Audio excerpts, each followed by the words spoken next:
Have you ever wanted to play a strategy game set in Strangereal, the fictional universe of the Ace Combat series? I mean, think about it. You could develop your own fighters, build them, and then attack your neighboring countries and then say you did nothing wrong afterwards. All of that while using super weapons like Excalibur, Stonehenge, and the occasional flying aircraft carriers. This is the whole concept of the newest Ace Combat mod for the game Hearts of Iron 4. And to better explain this mod, I invited Project Ulysses to demonstrate their work and what they're trying to accomplish.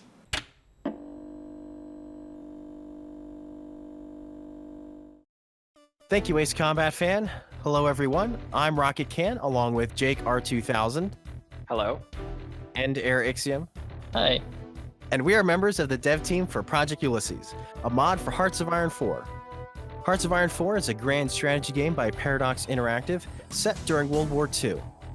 Paradox games have a reputation for being great games for modding, and Hearts of Iron 4 is no different, which is why it's a perfect platform for the Strangereal universe. This is the first dev diary for this project, and we have a lot to talk about, like the unique map of Strangereal and graphics to represent the modern equipment of the Ace Combat series. So now I'm going to hand it over to Jake, who's the lead developer for Project Ulysses. Hello, I'm Jake, the lead developer for Project Ulysses.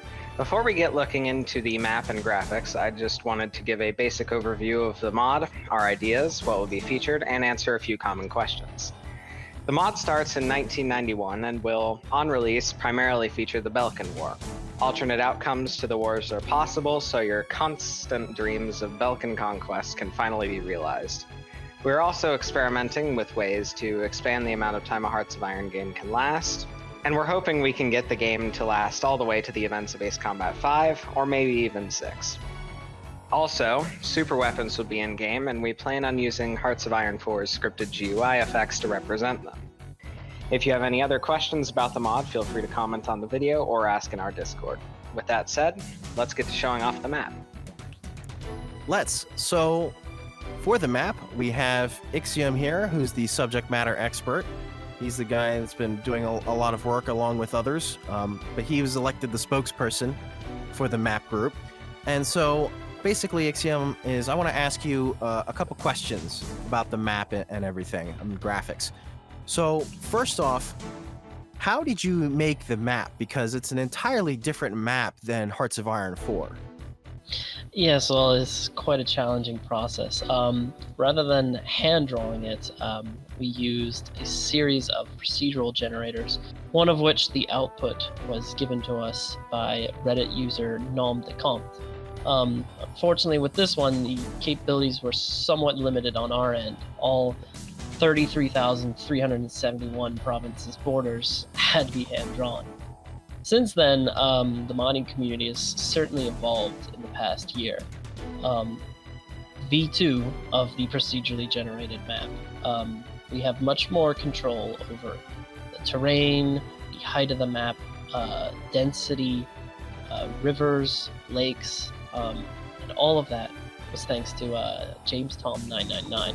Best of all, the province borders on that can be dictated before they are generated, allowing a high degree of accuracy in representing the world of Strangereal in the Hearts of Iron engine.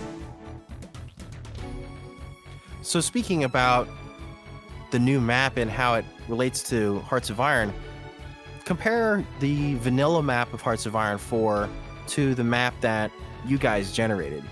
Creating it, our first emphasis was on making air combat much more relevant to the player than ground combat. There are 157 strategic regions in the first prototype compared to Vanilla's 201, but the strategic regions are much smaller, allowing players more control over where they're allocating their air forces. There are much fewer supply regions than there are in vanilla Hearts of Iron, only 66 compared to 357. Compared to the political world of 1936 Earth, Strangereal only has about 26 countries that are canonically represented in the Ace Combat game. But there's also plenty of room for creative liberty on our part. Okay, so you talked a little bit about creative liberties, but how accurate is Project Ulysses going to be to Ace Combat?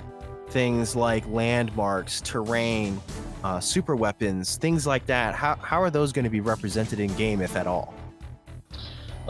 We strive to be as faithful to the source material as possible. Not only in representing the same terrain features that you see in the Ace Combat games within the mod, but also in generally keeping to the spirit in gameplay.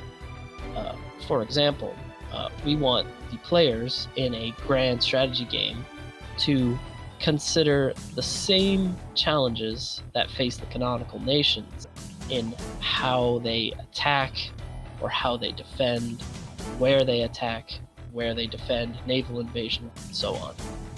We intend to represent the super weapons of Strangereal like Excalibur and Stonehenge on the map as well, side by side with modern vehicles and aircraft, including a lot of the aircraft that you would see in the Ace Combat game. Thank you, Ixiom, and thank you, Jake. And thank you out there for watching. I hope you're all as excited as we are for this project, and tune in with us next month for our next Dev Diary. Now, if you want to learn more about this project, be sure to leave your questions in the comments because Jake, who is the head developer of the project, will be answering them there. Also important to point out that if you have some expertise modding Hearts of Iron 4 or you want to get involved, Project Ulysses is accepting applications, so all the information on how to join will be in the description, including the links to the application, also to their Discord server. With that said, I hope you guys have enjoyed these Ace community news, and next month there will be another Dev Diary talking about the progress and some other aspects of the Strangereal mod in Hearts of Iron 4. Hope you guys have enjoyed, and see you guys next time.